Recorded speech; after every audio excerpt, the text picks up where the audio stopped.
ಎಲ್ರಿಗೂ ನಮಸ್ಕಾರ. ನಮ್ಮ ಅಡುಗೆ ಚಾನೆಲ್ಗೆ ಸ್ವಾಗತ. ಇವತ್ತಿನ ವಿಶೇಷ, ಇದಕ್ಕಿಂತಲೂ ಸುಲಭವಾಗಿರೋ ಬೆಳಗ್ಗೆ ತಿಂಡಿ ಅಥವಾ ರಾತ್ರಿ ಊಟ ಬೇರೊಂದಿಲ್ಲ. ತುಂಬಾ ಸುಲಭ, ಕಡಿಮೆ ಕೆಲಸ, ಕಡಿಮೆ ಪದಾರ್ಥಗಳು, ರುಚಿಕರ ಮತ್ತು ಆರೋಗ್ಯಕರವಾಗಿರೋ ಅಂಥ ರೆಸಿಪಿ ಇದು. ಬೆಳಗ್ಗೆ ತಿಂಡಿಗಾದರೂ ಮಾಡ್ಕೊಂಡು ತಿನ್ಬೋದು ಅಥವಾ ರಾತ್ರಿ ಊಟಕ್ಕೆ ಕೂಡ ಮಾಡ್ಕೊಂಡು ತಿನ್ಬೋದು. ಮೊದಲನೇ ಸ್ಟೆಪ್ಪಲ್ಲಿ ದೊಡ್ಡದಾಗಿರೋದು ಬಟ್ಲು ತಗೊಂಡಿದ್ದೀನಿ. 1 ಗ್ಲಾಸಷ್ಟು ಉಪ್ಪಿಟ್ಟು ರವೆಗೆ ಬದಲಾಗಿ ಚಿರೋಟಿ ರವೆನ ಕೂಡ ಉಪಯೋಗ ಮಾಡ್ಬೋದು. ಅಥವಾ ಗೋಧಿ ಹಿಟ್ಟು, ರಾಗಿ ಹಿಟ್ಟು, ಅಕ್ಕಿ ಹಿಟ್ಟು, ಯಾವುದನ್ನು ಬೇಕಾದರೂ ಬಾಜರದ ಹಿಟ್ಟು, ಇದನ್ನೆಲ್ಲ ಉಪಯೋಗ ಮಾಡ್ಬೋದು. ಮಿಶ್ರ ಹಿಟ್ಟುಗಳನ್ನ ಕೂಡ ಉಪಯೋಗ ಮಾಡ್ಬೋದು. ನೀರನ್ನ ಹಾಕ್ಕೊಂಡು ಕಲಿಸ್ಕೊಳ್ತಾ ಇದ್ದೀನಿ. ನೀರನ್ನ ಹಾಕ್ಕೊಂಡ್ಮೇಲೆ ಚೆನ್ನಾಗಿ ಕಲಿಸ್ಕೋಬೇಕು. ಕಲಿಸ್ಕೊಂಡ್ಮೇಲೆ ಮುಚ್ಚಳನ ಮುಚ್ಚಿಟ್ಟು 10 ನಿಮಿಷ ರೆಸ್ಟ್ ಮಾಡೋಕ್ಕೆ ಬಿಡಬೇಕು. 10 ನಿಮಿಷ ಆದಮೇಲೆ ಜಾಸ್ತಿ ಗಟ್ಟಿ ಏನೂ ಬಂದಿಲ್ಲ, ನೀರು ಸರಿಯಾಗಿ ಹಾಕ್ಕೊಂಡಿದ್ದೆ ಅನಿಸುತ್ತೆ. 1ರಿಂದ 1.5 ಗ್ಲಾಸಷ್ಟು ನೀರನ್ನ ಉಪಯೋಗ ಮಾಡಿದ್ದೆ 1 ಗ್ಲಾಸು ರವೆಗೆ.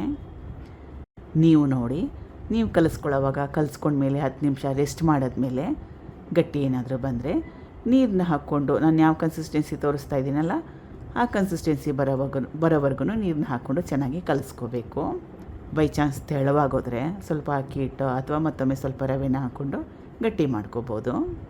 ಸಣ್ಣದೊಂದು ಒಗ್ಗರಣೆಗೆ ಎಣ್ಣೆ 1ರಿಂದ 2 ಚಮಚದಷ್ಟು, ಸಾಸಿವೆ ಸಣ್ಣ ಚಮಚದಲ್ಲಿ 1 ಚಮಚದಷ್ಟು, ಹಸಿರು ಮೆಣಸಿನಕಾಯಿ, ಕರಿಬೇವಿನ ಸೊಪ್ಪು, ಸ್ವಲ್ಪ ಶುಂಠಿ ತುರಿದಿಟ್ಕೊಂಡಿರೋ ಸ್ವಲ್ಪ ಹಸಿ ಶುಂಠಿ, ರುಚಿಗೆ ತಕ್ಕಷ್ಟು ಉಪ್ಪು, ಕ್ಯಾರೆಟ್ ತುರಿ, ಕೊತ್ತಂಬರಿ ಸೊಪ್ಪು, ಈರುಳ್ಳಿ, ಜೀರಿಗೆ 1 ಚಮಚದಷ್ಟು, ದೊಡ್ಡ ಚಮಚದಲ್ಲಿ 1 ಚಮಚದಷ್ಟು.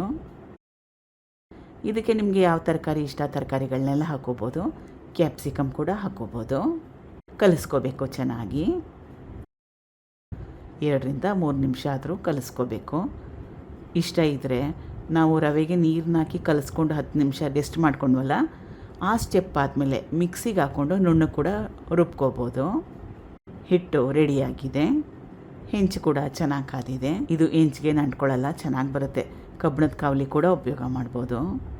ಪಾಲಕ್ ಸೊಪ್ಪು, ಮೆಂತ್ಯ ಸೊಪ್ಪು ಕೂಡ ಸಣ್ಣದಾಗಿ ಕಟ್ ಮಾಡಿ ಉಪಯೋಗ ಮಾಡ್ಬೋದು.